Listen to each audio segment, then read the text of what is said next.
Today we shall reflect on the life of St Ephrem. Ephrem was a native of Nisbis in Mesopotamia, the son of a pagan priest, and while still a youth, was driven from his home when his sympathy for the Christian faith was discovered. St. James, the noted bishop of Nisbis, saw to his spiritual instruction. It is believed that he then spent 8 years with the monks in the Egyptian desert, and that Saint Basil the Great ordained him a deacon. He consistently declined the priesthood, however, and years later also the episcopate.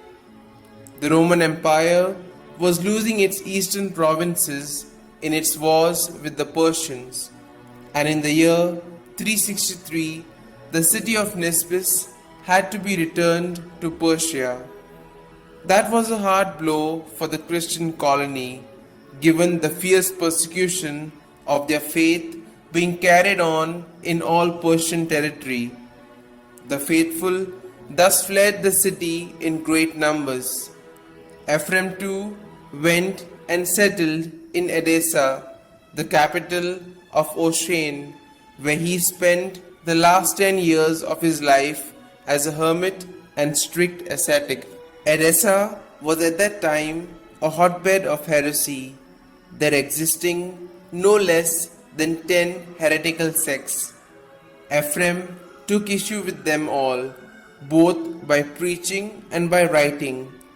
He was apparently one of the chief founders of the famous theological school of the Persians, where Persian masters instructed the refugees from Nisbis. Declared Doctor of the Church by Pope Benedict XV in 1920, St Ephrem is referred to as the son of the Syrians and the harp of the Holy Spirit because he was the most prolific writer of Bible commentaries in the Syrian church and composed a large number of liturgical hymns.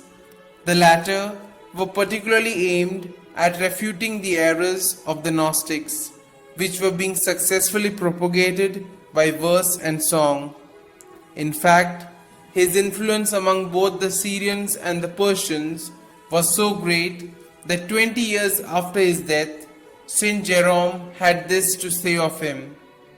Ephrem, a deacon of the church at Edessa, wrote many works in Syriac and became so famous that in some churches his writings are read out publicly after the sacred scriptures.